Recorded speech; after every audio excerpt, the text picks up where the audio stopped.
Alright guys, so trying to not, space these videos out too much, now we're going to be doing the gold berserker tier list. I think we're nearly done with all of the gold different tier lists. I think we just have like gold extra deck, and then I think from there we're actually done. So yeah, if you guys enjoy these tier lists, make sure you just leave a like on the video, subscribe to the channel. Not really going to do the whole intro on this one because as you guys may know, these videos tend to be a bit longer. So I think with all that being said, we're just going to go ahead and dive right into this. If you guys don't know some like basic like rules going into this kind of that I apply under. So there's no free-to-play servants, you'll notice, because I already did a free-to-play tier list. So I'm operating under the assumption that all of these servants are NP1, if that matters for characters like, say, Musashi, who might be like a looping servant, or Lancelot, it kind of hurts them a little bit more. But, I like to operate under that assumption because, I'm not assuming that you're going to have, NP5 Lancelot, right? This is kind of looking at them at NP1, because obviously it changes a lot for some servants. Not particularly the Buster servants. The Buster servants don't usually care as much.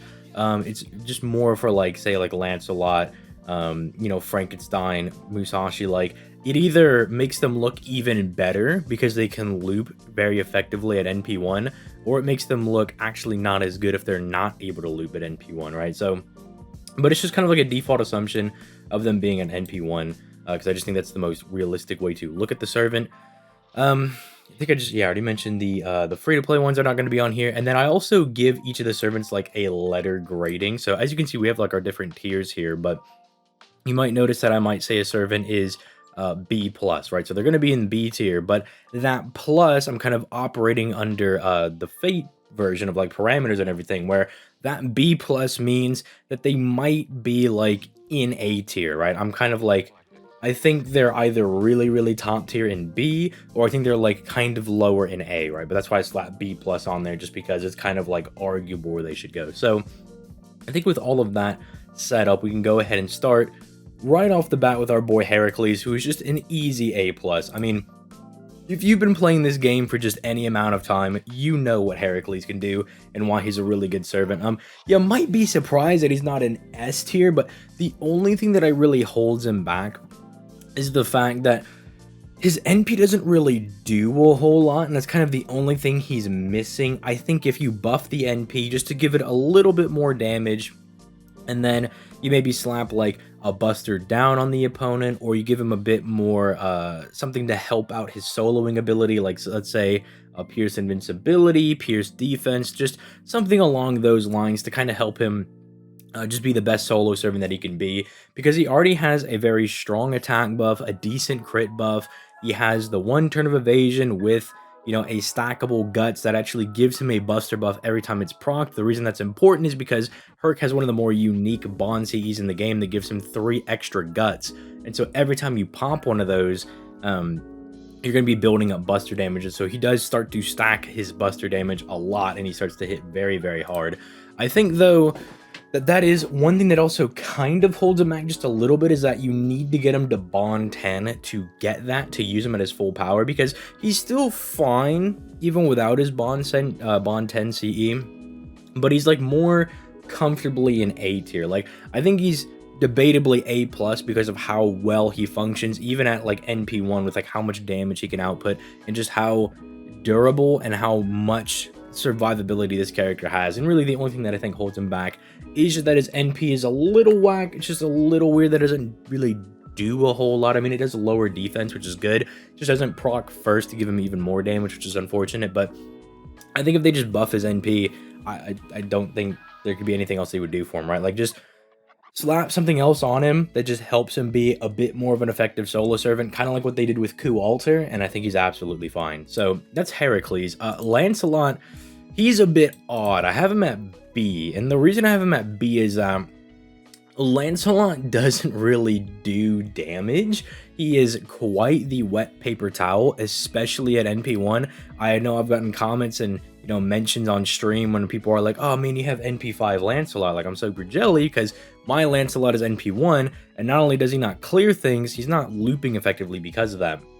And I think while he is a very good farmer, if you want to use him that way, that's kind of like the only thing he really does. I mean, he has this gimmick where like he can stack attack on his NP, but if you don't have like double Scotty, or you're not like heavily buffing him with, say, like a friend Scotty, your own Waver, and then like a Paracelsus or something, you're not going to be stacking the NP to get that extra damage, right? To get those extra attack buffs, which he does need because, as I did mention, he doesn't really hit very hard.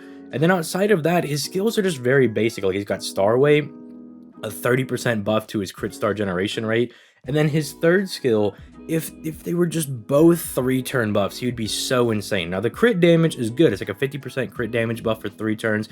That's really good because then at the very least you're like, okay, he has a high hit AoE NP, and especially with the second skill, he can drop a lot of stars. He can absorb them if he doesn't drop at least like 50, which he is very well capable of dropping over 50 stars after firing his NP on 3 enemies. But it's just like, and then, you know, the crit damage can take advantage of that. But let's say he gens like 47, you can just pop his first skill to guarantee that he's going to get the stars. It's just unfortunate because he has a 100% NP gain buff, but it only lasts for 1 turn. So if you farmed with Lancelot, even if you're someone like me that has like a higher NP Lancelot, you might notice sometimes that he just comes up like 1 to 2% short, because that first NP, he refunds more than enough. He refunds like 70-80%, right? He refunds just a metric dump ton amount because that's 100% NP gain buff. It's insane. But then the following NPs, he struggles a lot to actually get his NP back and to complete the loop. And there are a lot of times that I have to do some tomfoolery to ensure that he can actually fire his second and third NP. So it's just a little annoying sometimes, and that's why I have him concretely at B. Really, I just think they need to pass this guy some buffs, and I don't know why he kind of got left behind, like why they're not really doing anything with him. But yeah, hopefully they do touch him up again in the future. Now, Kintoki, I have it pretty solidly at B+, and this is kind of one of those things where that actual plus comes in here, because I think Kintoki is like really basic, right? He's like super straightforward, just standard chunk the enemy, .jpeg, super easy and simple servant to use. I mean, he's got a big 1 turn 50% attack buff. He's got a 50% battery. His NP is really strong as it can stun to kind of, you know, stagger the enemy and not let him get obliterated because he is a berserker. He pierces defense and lowers the enemy's buster resistance, so any subsequent NPs will actually hit harder. The only problem though that I have is that after that first NP, you lose that 50% attack buff and you do lose a lot of damage. Now he does have like the strongest base single target NP. That means like no special damage mods or anything. Kintoki is the one with the highest natural damage, right? So there is also something to that.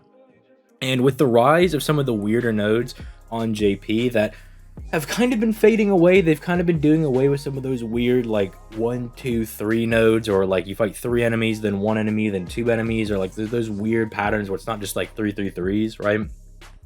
Because they're bringing in stuff like that, Kintoki is very valuable as someone who you just bring in and just chunk, you know, and just smack an enemy and just completely get rid of them for farming. He's also really good for boss battles. If you don't, let's say you don't have like as built up of a box, right? Like your box isn't like super stacked to where you can just do a 3-turn with like, say, MHX Alter. You can't just do like double Scotty MHX Alter and obliterate the enemy. Well, Kintoki, especially in a Brave Chain, will pretty much guarantee break a bar, right?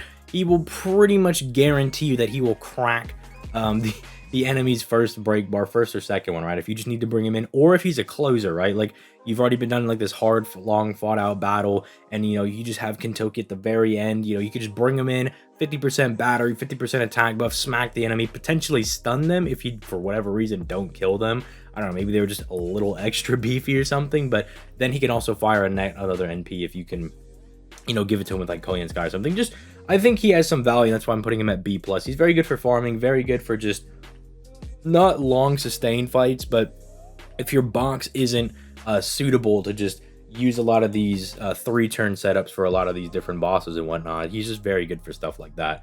Then we have Vlad over here. Vlad I have at A+, and I'm actually going to put Galatea right next to Vlad as well, because they kind of both fit the same role. I did just do a video on Galatea, if you want more like information on her, you can just go peep that. I think Galatea is fine. The buff that they gave to her third skill definitely solidified her as being an insanely strong servant, because she has a triple buster deck on an art servant, but her third skill allows her to get 10% NP back every time she fires a buster card, right? So it just made her even more consistent with stuff like her second skill, making her like really hard to kill. Her third skill also gives her like debuff immunity. She buffs both of her arts and buster cards. You know, she can suppress the enemy's NP with her NP.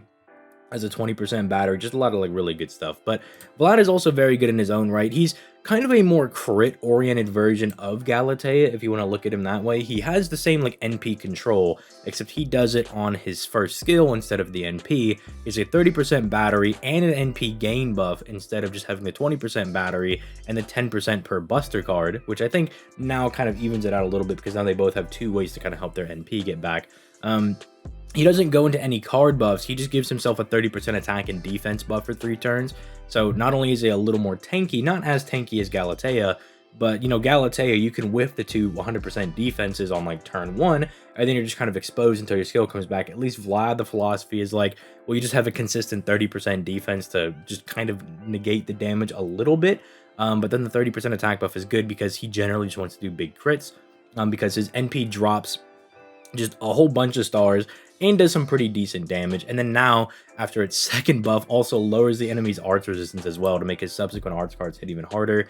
He does have the stackable guts thing as well, so yeah, they're very, very similar. You guys can see that they do like kind of the same thing in just different ways, and they have different ways of going about things, but they're pretty much, I would say, like the definitive, like, if you just want an easy single target art servant to use for like most general fights, Vlad and Galatea are definitely the ways to go. It's just like, literally, it's the flavor of, do you want to use a dude or do you want to use a chick? It literally doesn't matter either way, because they're both going to perform pretty well. I just think they're both maybe like 1 to 2 small buffs off from becoming like perfect S tier servants. So I think they're just like missing out on something, like a little buff here or there.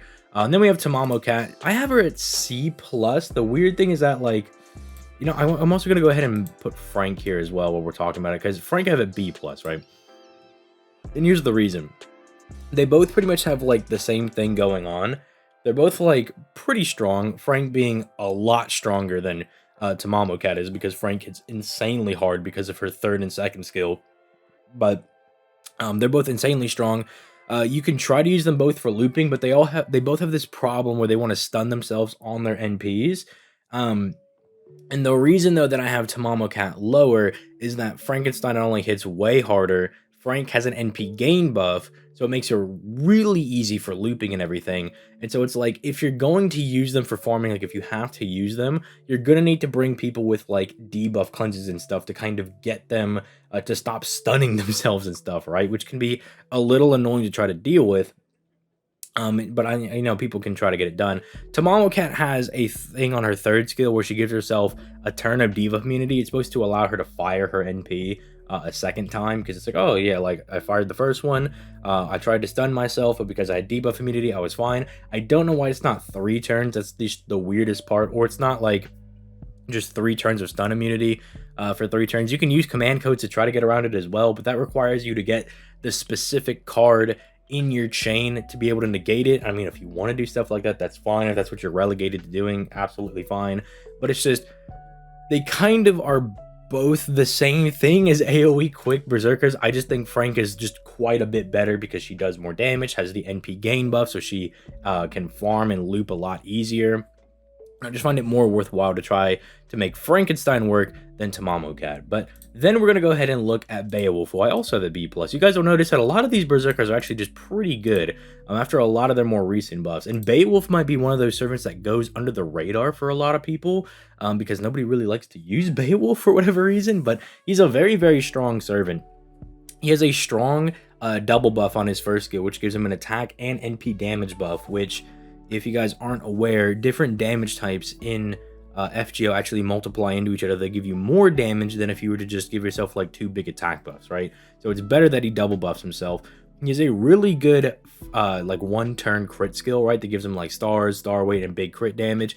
And then he also has crits on his skill 3 as well. So like if you just, you know, wanted to do more crits than just the 1 turn on the second skill, which I believe it's the second skill, but then the third skill has the other crit damage buff, which kind of lets him have like one turn of insane crit damage, and then the second and third turn allows him to still do very solid damage. He has guts because he's a berserker, and he needs some way to not get absolutely obliterated. And then they also gave him a dragon and giant damage mods, which are very strong on 3-turn cooldowns. They're 50% buffs, but you gotta remember they apply to everything from NP to his face cards, and dragons are a pretty common enemy. You're typically fighting dragons in like most every event. They pop up in a lot of story chapters. Giants are also a thing that might be more and more common because, you know, big enemies are going to be all over the place. So the fact that he has those is very strong, and you can stack those together. Like if you're fighting a big dragon or something, like those will both go into each other to give him like 100% damage mod basically. And then his NP actually does do some pretty good damage, and it pierces evasion, which is not bad. Piercing evasion is probably one of the more, like, it's one of those things that doesn't come up all that often, but it's very good to have someone like Beowulf in your box for those situations when it does come up. I think Pierce invincibility is obviously like one of the most important ones, or just straight up removing your enemy's buffs, but it's still a nice thing that Beowulf does have, and I think he's quite good. Nightingale I'm also putting in C+ as well, because she has good things about her. It's just they tried to make a berserker a support, and because they did it in year 1, it didn't really hit off as well as it should have. Like if they made Nightingale today, I guarantee she'd be like stupid broken. She'd probably have like Galatea's second skill, but it'd be like on crack. She'd have like 3 to 4 hits of 100% defense. She'd give herself like double guts or something to make sure that she doesn't die, right? Like she would be way more equipped to be able to be this berserker support. Now, she does still do some pretty good things, with especially like her third skill being able to target an ally and give them a 50% buster mana burst for 3 turns. That's insanely strong. Her NP basically lets you tank an NP because it reduces the enemy's attack and NP damage by like 50% values, which basically means you can pop this on the turn that your enemy's going to fire an NP, and you could pretty much just face tank it, right? It's just insane debuff. And then it also goes ahead and it cleanses all of your party's debuffs as well, which is insanely good. It's just, she's going to need a bit more. I think making her second skill, the humanoid defense and offense, I think making that targetable would actually be insane for Nightingale. Like literally, if they just make that a targetable buff and just, I don't know, just throw in like, it gives them 30% NP as well. Why not? I think it just makes Nightingale insane at that point as like a buff type servant, because then she's like, here's the buster mana burst and here's the insane damage mods. NP, good luck, like blow them up, you know, it'd be insanely good. But until that happens, she's going to be stuck in C+. Yugioh Alter is an S tier servant. I don't know if I really need to explain why he's in here. He has like the double dodge. He has the guts. He can pretty much neuter the entire enemy party by lowering their attack and basically guaranteeing that they're not going to crit anymore, because he lowers their crit rate by 50%, which is very important as a survivability servant. He hits pretty hard, but the insane thing is that they buffed his NP, so now he hits even harder, but he also removes the enemy's defensive buffs before he attacks, right? So it's like the important part of firing an NP, because there's some servants that like remove offensive buffs before they attack, and I'm like, that doesn't do anything. Like, you're removing their attack buff, that doesn't really influence your ability to do damage. It's really weird. But Yugioh Alter removing, you know, that means he removes invincibility, defense, damage cut, dodge, anything like that. He removes it, and then he just gets a big, fat, clean attack off, right? It makes him insane as a solo servant, because now he literally just cannot be stopped unless the enemy specifically has, like, an unremovable big damage reduction buff or something like that. But in those cases, those are a little more few and far between. So pretty much for most hard content, Yugioh Alter just dominates, right? And then even if you look at his overcharge on his NP, he gives himself a 30% attack buff for the turn. So when you're leading with that NP, all the other like buster cards in the chain are getting that big fat 30% attack buff. And while his second skill only has like a 14% defensive buff, his NP gives him an additional 30%. So even if for some reason you run out of dodges, he has 44% defense, which is actually a little chunky. So after firing his NP, as long as skill 2 is up, which it should always be up because that's how you play with the Yugioh units, he can actually be a bit tanky for that turn. So he's definitely one of the stronger servants when it comes to berserkers. Then we actually have Raikou as well. Raikou is another very strong servant. I think the only thing really holding her back is her weird mana burst, but I mean, dude, her first skill is insanely strong. It is like big star weight and a 60% crit damage buff that lasts for 3 attacks, which I would kind of harp on that a little bit, but if you're running Raikou with supports, that should last you for like the 2 turns. Like you shouldn't, unless you get really lucky and get a Brave Chain off like the first turn, you really shouldn't like waste it at all. And because it's not like a, like say like a Buster attack buff for 3 turns, you're only going to get use out of it when you crit. So like even if you do your first Brave Chain, it's not like you waste the skill because you weren't doing crits in the first place, right? Because you don't have any crit stars available. So I think it works out and just is absolutely fine. She has an odd 30% 1-turn Buster buff. That's supposed to be like her mana burst. It's weird, but I mean, they can definitely fix that like in the future, right? Like if that's the only bad thing, quote unquote bad thing she has, then she's absolutely fine, because then it comes with a dodge to give her survivability. She obliterates demonic enemies, and specifically Earth and Sky servants, not just enemies in general, which does suck a little bit because there are a lot of Earth enemies that she could be doing additional damage to. But the fact that she can just smack up demonic enemies and Earth and Sky servants actually gives her kind of like a boss killing niche if you want to do stuff with that, where she can actually like burst them down with crits, because her NP just drops insane amounts of stars because she gives herself the crit star generation buff. And then she also just has a like a hard hitting AoE NP. She's like one of the harder hitting AoE berserkers. So I just cannot sing enough praises about Raikou. Maybe just fix up the second skill just a little bit, and I think we can just call that one a day. Okay, so I have a few servants I just want to put here in B. So I have you and B. Well, see, maybe, see, but when I say like your B, and then your B, and then who else? There's someone else. You, and then I think you. I think these were like the 4 single target Buster berserkers that I all have as a B ranking, which means you might go to B- or something, because I think they're definitely a bit more useful than you kind of by yourself, right? Because all of them, for lack of a better term, are all like very easy, straightforward single target berserkers, right? Like they don't do anything super crazy. They're all just like good. Like they're all just kind of generically good, and they all have like little different quirks about them. Ibaraki, I think, fits the bill the most as just like, this is basic what a berserker should do, right? Like she's got the Oni charisma, which double buffs her with an attack and NP damage buff, so she hits hard, right? She has a debuff cleanse to make sure that she can get clean hits in. Her NP just does decent damage, has some defense to tank attacks. Like her second skill is a little niche with like the Shuten Doji stuff, but like that's just kind of like for meme setups. It doesn't really affect her all that much. So it's just like, she's just very straightforward. It's like, this is what a berserker should do, like in the most fundamental aspect of the word. Like there's nothing really bad about her, but there's nothing really exceptional about her either. It's just, that's a berserker, right? Penthesilea kind of drops a little bit of the defense to go a bit more offense because she has a charisma, gives the party a Buster buff, can smack Greek mythological male. She refunds her NP every turn, like it's like 20% for 3 turns. And then she just, again, also has a pretty solidly damaging NP, right? And like she's like a variation of, you know, Ibaraki, right? Like Ibaraki is like the basic one. They cut a little bit of defense that Ibaraki had, and instead they gave Penthesilea a little bit more offense. Then you look at Dinosaur over here, and Dinosaur, they were like, well, instead of leaning into like the damage, we're actually going to lead more into like the party support type thing that she's got going on, because, well, she also does, you know, kind of like big damage and everything. She has like she makes the party immune to insta kills and removes their last buff. She like can give like, I think it's one person it's 1 stage of overcharge. So it's just like, she has more support times, like not like an insane support, like that's not what I'm trying to get at, but I'm like, they took a little bit off of like, well, we're not gonna have her be like insane DPS, instead we're gonna lean more into support with this one. And then Nobu's kind of like just a jack of all trades, like master of none, because she does things like refund her NP every turn, refund stars. She has like a Buster buff. She has a dodge to kind of keep her alive. She has star weight. She has a special niche with the burning battlefield.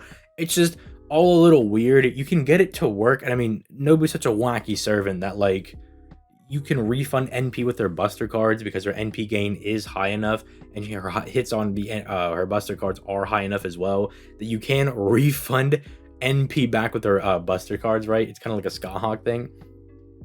But it's just like, the things that, like, when I mean, like, Master of None, is that, like, she refunds, like, 3% NP every turn, dude. That is, like, barely anything. She gives it to the entire party, I'll give her that, but it's just like, dude, 3% NP every turn, dude? I'll take it, I guess, but I'd rather you just give me something else. I'd rather you just give the entire party, like, a charisma or something at that point. But you guys can see what I'm saying, where they're all very similar in the kind of, like, what they're doing. But yeah, these are kind of like what I look at as, like, the variations of, like, what a single target berserker should look like, and they're all B rankings in my eyes. MHX Alter, S tier. I've talked about her numerous times. She is an insanely good servant. A lot of her value, though, comes from the fact that not only is she one of the hardest hitting servants in the game, but she has 2 insanely good special damage mods against Saber and good allied enemies, or good aligned enemies, excuse me. And that just basically means she can basically burst down, like, any boss in the game, right? Like, if you set her up with, like, double Scotty or something, or you just set her up with people that can guarantee she can get her NP off 3 turns in a row, she'll pretty much just burst them down, right? And the style of gameplay with MHX is that they just leaned all in to offense and high NP gain, because you just get your NP and you just burst the enemy down, right? And it's literally like you either 3-turn the enemy or you don't, which is like the epitome of Scotty, like the Scotty meta as a whole, right? Like the Scotty wants to beat things in 3 turns, because after that 3rd turn, things start to get a little dicey, right? Things become a little worrisome if you haven't beat the enemy by that point. So it becomes a little sussy if you can't beat it. And MHX Alter leans heavily into that, and she kind of embodies the Scotty meta. So she's definitely an S tier servant for me. Some of the other S tier servants actually that we can just knock out. Arjuna Alter. I don't really think I need to explain why Arjuna Alter is an S tier. I feel like people come to these videos to see people like Beowulf and stuff, or like, where's Raikou gonna get ranked, or maybe where is Lancelot gonna get ranked? Like the servants that you know, like, oh, maybe he'll rank them a little lower, a little higher. Arjuna Alter, like, I don't think anybody's coming here to get my opinion on Arjuna Alter. Like, the dude just does single target damage as an AoE and can cheese pretty much any boss in the game. Like, he literally just bursts them down. It's ridiculous, right? Even with, like, Gilfest and stuff, they were specifically making bosses so that you couldn't just use Arjuna Alter to win, and people still used Arjuna Alter and just cheesed it anyway. Like, he's just one of the ultimate servants of the game. Like, if there was ever, like, the top 5 servants in the game, like, if I had to make that top 5 video of, like, these are just the 5 best servants in the game, he probably would be in that top 5. Like, and just how insanely powerful this servant is. Like, and it's not even like an MHX situation, right? Where they made her insanely powerful, but they took a lot of her survivability away. They gave him a guts, dude, to be like, in case things go wrong, here's a guts and here's a heal every turn as well, just to make sure that you're also not just, like, left hanging. I'm like, dude, you didn't need to give him the guts and anything. Like, you covered all your bases, bro. It's insanely good. And they gave him, like, a battery as well. They gave him star weight. Like, they just gave him everything, so he could just always be good. It's insane. Musashi, also an S tier servant. I don't know if you guys have ever seen Musashi gameplay, but yeah, she can kind of loop like an absolute demon. I mean, she's pretty much unstoppable when it comes to looping. And the funny thing is, people are like, oh, she doesn't have a battery, how is she gonna loop with Castoria? Here's the funny things, dum-dums. Castoria with double Castoria gives you 100% NP, and you know, Musashi already has an insane NP gain buff on her own, and then Castoria gives her the double arts buffs, right? The double NP gain buffs from both of them, and the attack buffs. So she just refunds all of her NP. Like, she just refunds all of it. No batteries needed. And if you really feel like, oh, maybe I do want, like, a little bit of a battery, just bring one of the Mystic codes, like the 20% NP one. If you're really feeling like, oh man, maybe I will miss out on like 2% NP or something. Like, it really should not be a problem. Like, she is just absolutely insane. Morgan, the final S tier one, spoiler, because okay, I had to write this down as a note over here. You have just everything that Morgan does, okay? Morgan has a charisma.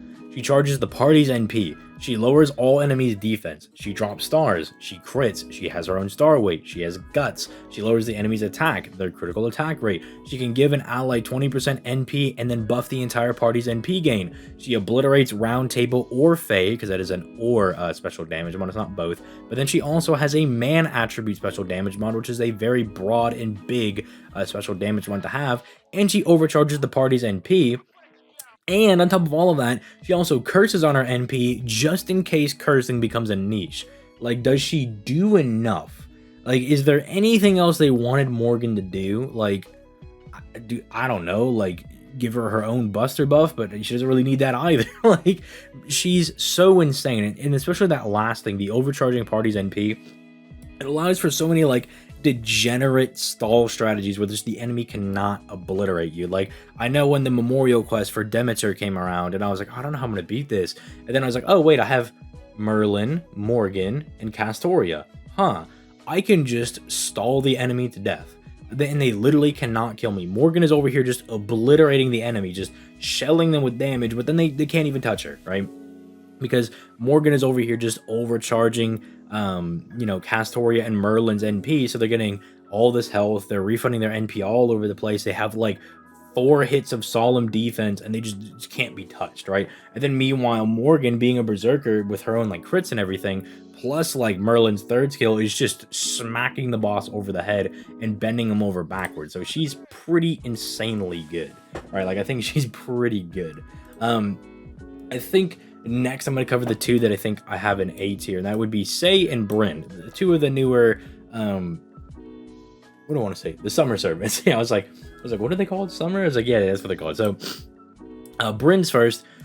Bryn kind of takes how I view these 4 as like the foundations, the fundamentals for what a single target berserker kind of should look like, a single target buster one. And she elevates it just a little bit. That's why I have her in a different tier, because she kind of takes all of that into account, because she has, you know, 2 hits of dodge and 3 hits of DR for her defense. She refunds 20% at NP every turn and 10 stars every turn. She gives herself a buff to her arts and buster to help her loop her NP, because, you know, getting the arts buff and then the buster to do more damage. She also gives support, because if you are a Brynhilder's beloved person, you get a 30% arts and buster buff as well. So then she just turns that into her charisma. The only real flaw is that her NP doesn't hit all that hard, but it has a lot of really strong effects, like the fact that it pierces invincibility, which is insanely valuable, because that means you can get around invul and dodges, right? It means the enemy, outside of just stacking big defense, cannot avoid your NP. And then her overcharge gives her at bare minimum a 20% buster buff, which means you have the 20% buster buff that procs on NP plus the 30% from her 3rd skill, meaning anytime she fires her NP, as long as skill 3 is up, she now has a buster mana burst for the turn, and it's going to make her brave chains insanely strong. So I think Bryn is just kind of like what it looks like to be one of these like generic, just generally good single target buster servants, right? Because she's got like the good survivability, she's got the support, she does, you know, she has utility with like piercing invincibility, stuff like that. It just makes her a very solid servant overall. Then you have Sei. Sei is kind of like if you took the archer one and then just made her a single target berserker, right? Because I mean, she even has the thing where like her base NP doesn't hit all that hard, but naturally, because it's Sei, she has 3 different damage mods. Like, she has a man attribute one that's 50 to 100%. She hits shadow servants for 50%, and then she hits a lawful servants for 50% as well. And then just going into like she has like so many annoying things for like the enemies, right? Like, she has 2 hits of evasion, she's passively immune to charm. You can use one of her skills on herself to make her immune to burn, which is kind of more common the more and more that's coming up. So she can't be burned. She can drop 25 stars whenever she wants, and then just smack people with both of her crit skills, right? She has a 20% battery, big star weight to absorb said stars. She can give herself like a solid attack buff. Like, she just gives herself so much. I don't know, did I mention she had a battery as well? Like, she just has everything, right? Like, she's just a very good single target quick berserker. Like, she's just insanely good. Yeah, there's not a whole lot that I can say bad about her. Honestly, she might get bumped to being like A+ the more I think about it, because she is like kind of borderlining on like being one of those insanely powerful servants, right? I do think she is quite good. So now we have these 3 bums down here. So let's go ahead and talk about, I guess we'll talk about Xiang Yu first. Xiang Yu I have at B+, because I think, like, Xiang Yu's not bad, but he's definitely a little wonky, because he does the big crit damage for a turn, right, because he's 100%, but then he also has a 50% crit buff that lasts for 3 turns, right? He has Pierce Invincibility, which is very good on a skill for 3 turns. That means, you know, he can get around a lot of annoying bosses and everything. His NP gives him additional damage, right? Because it gives him the NP damage buff. And as far as his damage is concerned, he's kind of in the middle of all the AoE berserkers. So it's not like his damage is bad. It's just not the highest, right?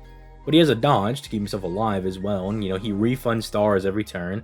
He buffs his Buster and Quick cards as well because his NP is quick, but he's also got the Buster cards as a berserker. So it's just like, he's kind of just like generally pretty good, but I don't know what more they could really do with this guy. And that's why I have him at B+, because I think he's probably one of the ones more so than some of the others that I think could kind of crack into the bottom of A tier, because there's not a whole lot wrong with him, but it's like, I'm still like sitting here and I'm like, but he's lacking something, and it's like, and I can't put my finger on it. Like, there's just something about the servant that I'm like, you're off on one thing or something. Like, there's something you're missing, and I just cannot put my finger on it.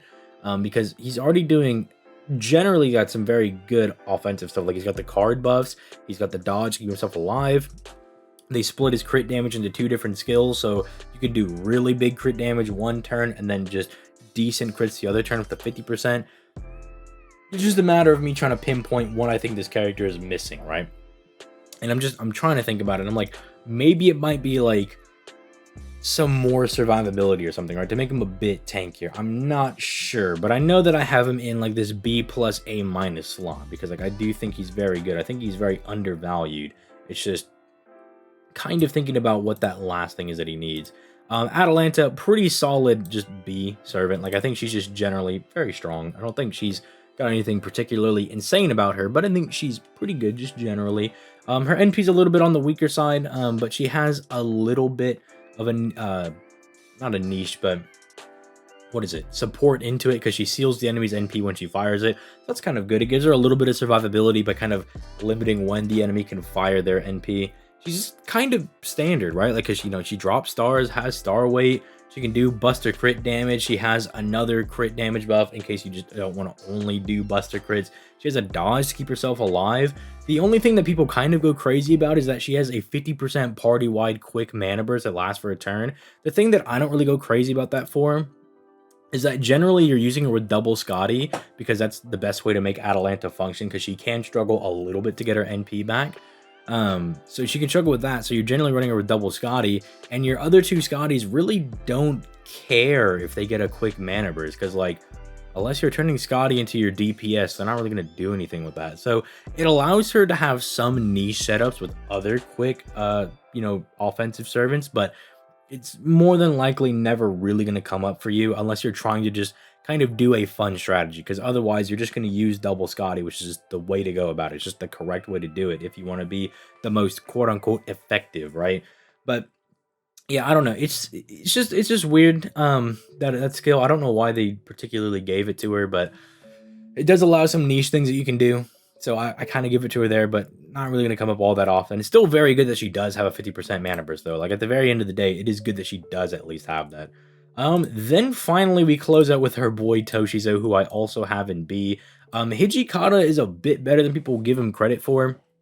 After his buffs, he does some like weird things though. Like, his kit is like kind of all over the place. So it's based around the amount of HP that he has, right?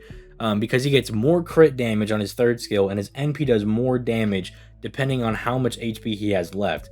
He also has a guts, right, to pretty much guarantee that you can get to 1 HP, which is the maximum amount of damage that he can get. The problem is, having your niche be, hey, I'm gonna bool at 1 HP is not a very good strategy, because I don't know if you guys know this, but you kind of want to be alive to win the quest, right? And so having one of your servants say, I want to pretty much be dead, that is my strategy. It's just like, okay, dude. It's very weird. It's just very, very wonky. Thankfully, his damage at base, right, is fine. Like, even at 100% HP, he can still do some pretty decent damage, right? He provides a buster buff to the entire party, gives him some star gen, right? He has like little things to make him function a bit. It's just weird that like in order to get him truly going, you gotta get him to like 2 HP, which is just like, dude, come on, man. That's kind of a bummy thing to have, but he's still not like D tier garbage. Like, you can definitely use him. He does not suck. He's just kind of an average berserker with a weird niche that you can choose to lean into if you really want to do that. But yeah, that's how I'm kind of looking at this tier list. If there's any questions, I mean, I have my Discord link down in the description down below. You're more than willing to come in there and you can ask me questions, be like, why do you have Yugioh Alter in S tier? But I feel like I explained that pretty well enough. So yeah, I will try to remember to put this in the description down below. By the way, in the last video, there was supposed to be a poll as to whether or not I was going to be doing Master Duel content, but apparently you can't put polls in your stuff anymore. So I'm thinking about just putting a straw poll in the description or like the pinned comment. I'll probably put it in both, so you guys can, if you would like to, go ahead and vote on that to see if you would like to see Master Duel content. That's just a way I can just kind of get a bit of a gauge as to whether or not people really want to see it. So yeah, expect like a few polls of that over the next couple of days. Like, I'm gonna probably poll you guys a few times in like community posts and things, because I really just want to get active engagement on like how much interest is in Master Duel. But aside from that, I think that's going to be the video. You guys have yourselves a nice day. Peace, late guys.